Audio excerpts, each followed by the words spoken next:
Astronauts are conducting a quantum mechanics experiment on the International Space Station to discover a new state of matter that could change the life of all humanity.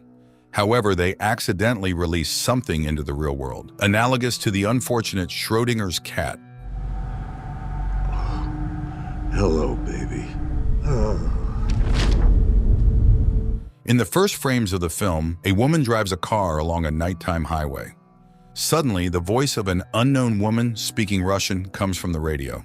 Jo translates for her daughter Alice that she believes the world has turned upside down. Then a police car appears behind them, and an unknown device next to Jo starts blinking alarmingly. However, the police pass by. Soon, the pair arrives at a small house. Jo lights a fire and puts the child to bed. Then she goes outside to check the device in the car, but hears her daughter's scream and returns to the house. However, Alice is sleeping. Jo runs outside again, hears her daughter's scream again, and runs off into the night. 5 weeks earlier, Jo floats in zero gravity as part of a group of astronauts on the International Space Station.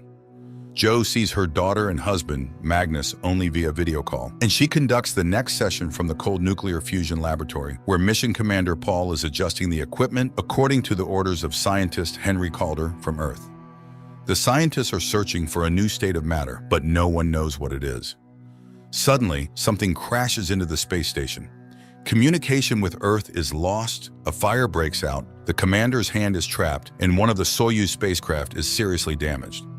Roscosmos takes over the repairs while the mission's doctor amputates Paul's hand.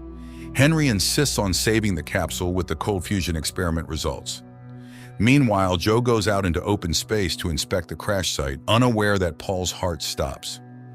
Suddenly, the video link with Jo is lost, and the center can only hear her communications. Then, she sees the cause of the accident in front of her, the desiccated body of a female astronaut in an orange suit with the inscription USSR. Jo tries to catch it, but the space mummy flies off into space. Jo tells her colleague about everything, and Roscosmos head Irina hears it on Earth. Learning of the commander's death, the center orders 3 mission members to fly to Earth on Soyuz 2, while Jo fixes Soyuz 1 and returns on it. The spacecraft is set to emergency mode. Jo sketches the body she saw, sends it to the center, and starts repairs. Irina informs Henry that she ordered his equipment to be left on the station as it may have caused the accident, but he argues that the experiment could change the life of all humanity and must be retrieved. The astronauts returning on Soyuz 2 are greeted on Earth. Jo is asked to retrieve the capsule with the experiment results, after which the communication is lost. Suddenly, she hears knocking from the side of the closed station, makes her way there, opens the door, and finds herself in the corridor of a typical Earth building. In front of her are doors someone is knocking on, and her daughter's necklace hangs on the doorknob. But then Jo finds herself back on the station and hears Alice's scream. The woman turns around and returns to the snowy field from the first frames of the film, approaching the house. Jo goes up to the second floor and sees a closet with Alice's necklace hanging on the handle. Inside, the girl sits, unable to understand where her mother has been. Jo carries the girl into the house and suddenly confesses that Alice smells like herself. The mother puts the child in the bathtub, but steps away and, turning back, sees Alice sleeping in bed with no one in the bathroom. The girl hugs her, but Jo declares that she is not her daughter, and Jo finds herself back on the ISS again. Back on Earth, Henry brings equipment to Baikonur for a rescue mission, but Irina reports that there are no signs of life on the station. However, Jo is alive and continues repairing the equipment, resting in the shuttle where Paul's body lies. Later, she records a message to her family, but unexpectedly hears a male voice asking her not to breathe. She rushes to the laboratory door, opens it, and sees Paul reaching out to her. Jo shakes it and immediately realizes it's the commander's severed limb. Meanwhile, on Earth, Henry leverages all his contacts to send a rescue mission to the station, refusing to talk about his twin brother. At the same time, his twin brother, Pat Caldera, is on vacation on a cruise liner, answering a journalist's questions about his spaceflight, and snaps at the woman who confuses him with his brother. Jo restores the power supply to Soyuz 1 and returns for the cold fusion capsule. Finally, she records a message to her family and launches the shuttle. Unexpectedly, the automatic undocking fails. Manual undocking from inside the station is required. In despair, Jo punches the control panel while someone's shadow approaches the internal control panel, and the system activates. the shuttle heads to Earth, where Joe was already considered dead. Soon, the module lands in a deserted steppe where rescuers find Joe, helping her out. They place the woman on a stretcher and carry her to the helicopter. However, Alice rushes to her, and Joe, smiling happily, embraces her daughter and husband, who seems unable to believe that his wife is genuinely happy to see him. Henry retrieves the capsule, and Joe is carried into the helicopter, where her family already sits. Suddenly, Joe finds herself alone in the empty machine, but everything quickly returns to normal, and the woman decides it's the result of stress. She speaks to her daughter in Swedish, but she does not understand her. Henry celebrates the successful results of the quantum mechanics experiment conducted on the ISS. The scene shifts back to the winter house, where Joe demands her daughter back. Alice is frightened by her mother's strange behavior, but then she runs out the door, taking the cold fusion capsule with her and claiming they need to find another Alice. Present time, Joe is recovering after the flight. During a press conference one day, Joe expresses sympathy to the wife of the deceased astronaut Paul, and suddenly it turns out that the woman's name is different. Henry demonstrates the results of the experiment he received here on Earth. However, his assistant is convinced that such a thing is only possible in space and that it's merely a glitch. At Baikonur, an investigation into the tragedy begins. The commission reviews the orbit footage, but when Joe mentions the object that caused the accident, the body of a Soviet female astronaut, nobody believes her, as there has never been a report of a missing astronaut, especially a female, in the history of space exploration. Later, Joe receives vitamin tablets that she must take every day. She tries to get closer to her husband, not noticing that he seems to be avoiding her. And her daughter Alice keeps her distance from her mother. The next day, Joe again appears before the commission, which tries to convince her that the station collided with an orange garbage bag. After the meeting, her boss Frederick tries to hug her, but she steps back in confusion. He doesn't understand why she has forgotten everything that happened between them. Scared, Joe returns to her husband in tears, confesses her love for him, and they become intimate.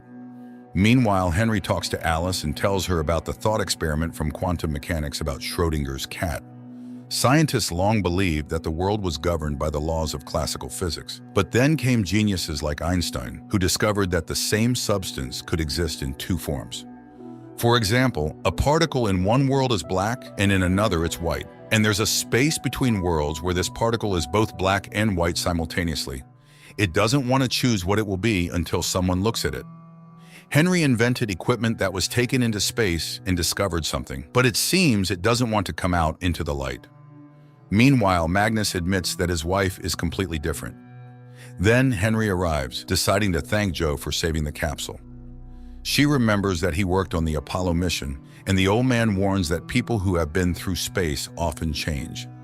Later, the team goes to a memorial alley, and Joe shows her friends a photo of the spacesuit she saw in space. But they tell her that the photo shows Irina, who is now the director of the Flight Control Center.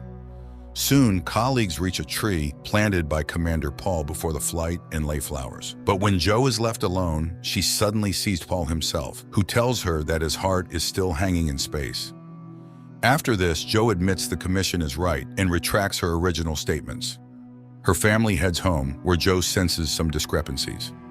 For example, their car is blue, but Joe remembers their car was red. The action shifts back to a winter night, where Alice tries to persuade Joe to come back because she thinks her mother sees things that don't exist. And suddenly she asks for her mother back. Present time. The family congratulates Joe on the past Christmas and birthday. She jokes and laughs, although Magnus admits he was sure their marriage was over. In the morning, Joe walks around the house and suddenly sees a piano. She sits down in front of it and opens the sheet music. In the evening, Joe notices again that her daughter doesn't understand her Swedish, although before the flight, the girl spoke it fluently. Meanwhile, Magnus confesses that he knew about her affair with a colleague, Frederick. This perplexes Joe as it is not true. At the same time, Henry recalls a formula where lithium-7 serves as the main component in combating stress. Meanwhile, Joe visits a psychologist who prescribes her an antidepressant, lithium. Upon leaving, she is noticed by Henry, who invites her to see his laboratory, where he talks about astronauts who, after their flight, heard non-existent sounds and smells. However, this is usually kept quiet. Then Henry reports to the management that in the center of the cold fusion laboratory, using lasers and magnets, He obtained an image identical to that obtained during the quantum physics experiment aboard the ISS. He attempted to capture the moment when a substance is in two different states simultaneously. That very experiment with the unfortunate Schrodinger's cat, which can't be determined whether it's alive or dead. But only Henry sees the experimental results. Apparently, this demonstrates the observer effect, and in turn, the experiment affects the experimenter. Meanwhile, Jo approaches the piano again, but this time she starts to play, and she scares herself with this because she never knew how to play. The next day, Jo compares the vitamins received at Baikonur with the prescribed medication. She confirms that both contain lithium-7. Unexpectedly, she sees two workers, from whom she hides in an office, where she finds a list of astronauts. Next to each name are letters, and checking those under the letter B, like herself, she discovers lithium-7 prescribed to all, and evidence that they all saw unusual things. At this time, the workers enter the office, and ignoring her, start to pack folders onto a cart. She tries to get their attention, but it's as if she doesn't exist. She stands and approaches a man closely. He screams and disappears. Jo is alone in the office again. She goes to Henry's office, but he suddenly accuses her of excessive curiosity, which will doom her. Later, her colleague Frederick comes to her, not understanding what happened, as they loved each other. But Jo avoids the conversation. At home, Jo finds an envelope on the table containing tapes. It turns out the workers of the Marine Observatory, unlike the Flight Control Center, heard her calls from space and recorded them, and now they've sent them to her. Jo plays the tapes and hears her own voice when Alice comes down to the living room, but sees in front of her a hall filled with grieving people, the living astronaut Paul with his family, and in the center, a portrait of Jo in a mourning frame. She screams, but her father takes the daughter upstairs, where the wife confesses that all her pills are neuroleptics. This means they've been deliberately habituating her to them. She is convinced that they heard her, but intentionally wanted to leave her to certain death in space. Magnus reaches for the phone to have his wife taken for treatment, but Jo pushes him and the man falls and hits the floor. Jo pulls herself together, calls an ambulance, and asks her daughter to get in the car. On the way, she stops by the laboratory and steals a flask with the substance obtained in orbit during the quantum physics experiment. Henry hears a knock at the door, but when he opens it, the corridor is empty. The scientist closes the door, not noticing his twin brother Pat, who suddenly appeared behind him and then disappeared. But then he receives a call from Irina. She has just read an article about two particles that quantum mechanics allows to exist in two entangled states. What happens to one particle in the entangled pair determines what happens to the other, even if they are far apart. Without responding, he hangs up the phone. Meanwhile, Jo manages to contact a Russian cosmonaut, Ilya, to find out what specific vitamins were given to him on the ISS. He reads off a name starting with the letter A. The woman shares that unlike the rest of the crew, she was given neuroleptics. The cosmonaut is somewhat skeptical, but she asks him to check his pills and wait for her call. At this time, Henry discovers the disappearance of a flask. The next morning, Jo asks her daughter to elaborate on her fears. The girl confesses that she hears the voice of an unknown woman named Valia. Jo steps away to call the person from the observatory who sent her the tapes, but he suddenly claims it couldn't be her and hangs up. Meanwhile, Alice brings her a drawing of her fear, and it's the figure of a female astronaut in an orange spacesuit whom Jo saw dead in space. At this time, Ilya checks his pills, and they turn out to be vitamins, but documents on the substances given to Jo are no longer accessible. Meanwhile, Jo arrives at the Marine Observatory, where she meets the brother and sister who sent her the tapes. The elderly couple clearly heard her voice from space and recorded it on their father's equipment. They are ready to demonstrate the recordings, but they can only be heard by going out to sea. The couple takes Jo and Alice to a boat, talking about strange cases when people saw something unusual in space, like angels. And often upon returning home, they would go mad. They wrote everything down, but there was little noise until Apollo 18. During this mission, the ether was literally packed, but decrypting these messages is very difficult. The ship sails from the shore, and the woman plays a tape recorded in 1967. It contains the voice of a female cosmonaut returning to Earth in a malfunctioning capsule, apparently perishing. On that day, Irina flew into space and supposedly returned unharmed. And she can also let her listen to the voice of Paul, although everyone says he died. But Jo refuses to listen. They sail back to shore when Alice secretly calls her father and tells him where her mom is taking her, and the woman hands over the tapes to Joe. Mother and daughter drive to a forest cabin, analyzing everything that happened along the way. Alice plays the tape from 1967 again and recognizes the voice of Valia, who comes to her in visions. The woman is in pain and very hot, and it's clearly audible. Henry, looking in the mirror, calls his twin brother, and when Pat appears in the reflection, accuses him of stopping taking his pills and admits that his experience in space made everything worse. Joe and Alice continue to listen to Valia's voice, who says that the world has turned upside down. Upon reaching the house, Joe plays the recording of her conversation with Alice before the collision, but suddenly the girl declares that it wasn't her because she doesn't speak Swedish. The action shifts to the ISS on the day the accident occurred. Only this time, the other side of the Schrodinger's cat experiment manifests, in which Paul survives. Commander Paul conducts a quantum physics experiment, and Joe is talking to Alice when an alarm sounds. Joe is thrown against the porthole. She hits her head hard and loses consciousness. Paul tries to assist her, but realizes that the woman is dead. Her husband and daughter are informed of this terrible news, and they fly to Baikonur. Meanwhile, in orbit, Paul remains to repair the shuttle, distressed that it's impossible to enter the laboratory, meaning the experiment's results will remain in orbit. Joe's body is transferred to the shuttle, but Paul cannot believe the reality of her death. Later, he rests before landing, recording messages. Again, he feels as if Joe is alive. He even asks her not to breathe. Then he contacts Houston, reports the nature of the body's damage, transfers her from the ship to the space station's compartment, and locks her there. Later, he prepares for undocking, but the system doesn't respond. The flight control center reminds him that undocking requires 2 people. Paul, like Joe in another reality, hits the console while someone's shadow approaches the internal control panel, and the system activates. The shuttle lands safely. Paul is met by his family, but he cannot forget what happened and feels guilty for leaving Joe's body on the ISS. He goes to her tree and, laying flowers, suddenly sees Joe in front of him. They look at each other for a moment, but then she disappears. Later, he tells Joe's family how she died when suddenly he sees his portrait in a mourning frame.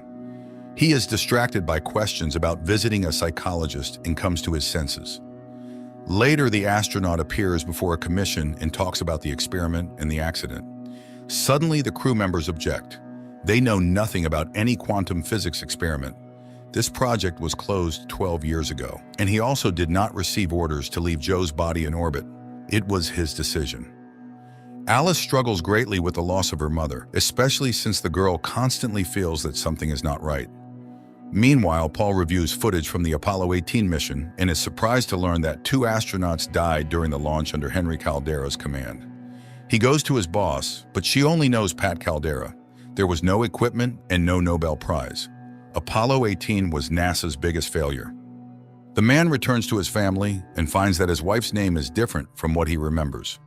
Later, his family goes to Joe's house to participate in the memorial service, but Alice again sits in the closet and refuses to come out, believing that her mom is alive. Paul, seeing his crew, does not want to enter the house, but his wife convinces him, although the husband admits that everything around is not right. Then his daughter brings Alice. He turns his head and sees another Alice, who screams at what is happening in the living room. Joe runs to the scream, seeing Alice from Paul's reality, and tries to shout to her mother. Magnus takes the daughter away, and she asks him to take her to her mom's house. The next day, Magnus and Alice go to the lake house. At night, the father suddenly confesses that he cannot understand his daughter, who assures that they will see Joe again. Meanwhile, Paul arrives at the house of Henry's twin brother, Pat, calls him Henry, and reports that he conducted experiments under his supervision. He wants to know the truth at any cost, but Pat pulls out a gun and shoots him. At the same time, Alice sees a car approaching the cabin, from which Joe steps out. This concludes the 6th episode of the new series from Apple, titled Constellation. The film is for the patient viewer, and it's hard to predict what will happen in the next episodes.